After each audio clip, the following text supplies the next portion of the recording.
1000 টাকা যারা মানুষের ঘরে খায়া মিল্লা খায়া যারা বড় হইয়া বড় বড় কথা বলে এদের কোনো সেন্স কাজ করে বলে আমি মনে করি। এরা হইলো মোল্লাতন্ত্র, কিন্তু ইসলাম নয়। কাজে এই বাংলাদেশে মোল্লাতন্ত্র শুরু হয়েছে আর ধর্মের নামে ব্যবসা শুরু হয়েছে। আসসালামু আলাইকুম দর্শক, আপনারা শুনলেন আলেমদেরকে নিয়ে ইসলাম বিদ্বেষী কত ভয়ঙ্কর কথা বলেছেন, কত বড় কথা বলেছেন।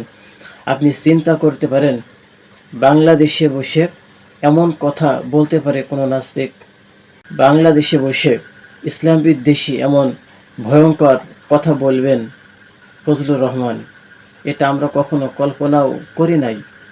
এবং এটা কিভাবে সম্ভব? আসলে যদি আপনার অন্তরে ঈমান থেকে থাকে, যদি সামান্য পরিমাণ ঈমান আমাদের অন্তর থেকে থাকে, তাহলে আপনি নীরব থাকতে পারবেন না।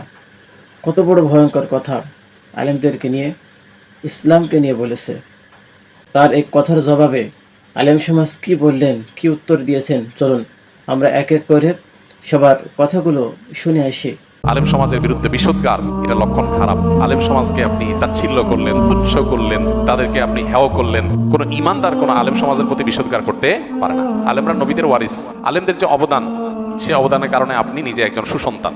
আলেমরা যদি আমাদের মা বাবাদের বিয়ে না পড়াইতেন, তাহলে যারা আলেমদের সমালোচনা করেন তাদের জন্ম কি বৈধ হইতো? আলেমরা আপনাদের জানাজা পড়ায়, আলেমরা আপনাদেরকে নীতি নৈতিকতা শিখায়। যৌতুক প্রথাকে এদেশ থেকে বিদায় করেছে, বিতাড়ন করেছে আলেমরা।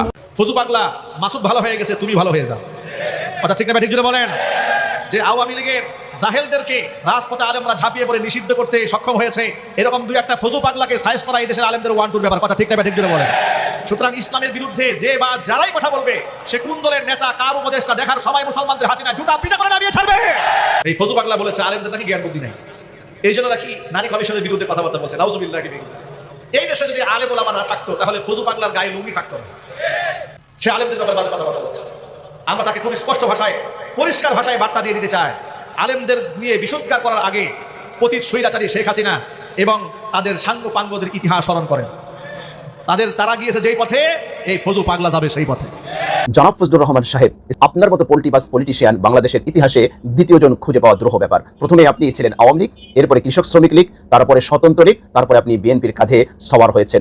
আপনি যে ক্ষমতা এবং অর্থের জন্য আপনার নীতি আদর্শকে বারবার বিসর্জন দিয়েছেন, ভুলুণ্ঠিত করেছেন, সেটাই দেশের মানুষের কাছে অজানা নয়। আপনি উলামায়ে কেরামের বিরুদ্ধে বিষোদ্গার করেন যে তারা 500 টাকার জন্য, 500 টাকার বিনিময়ে তারা তাদের মোনাজাতের ভাষা পরিবর্তন করে। আপনি কি করেছেন?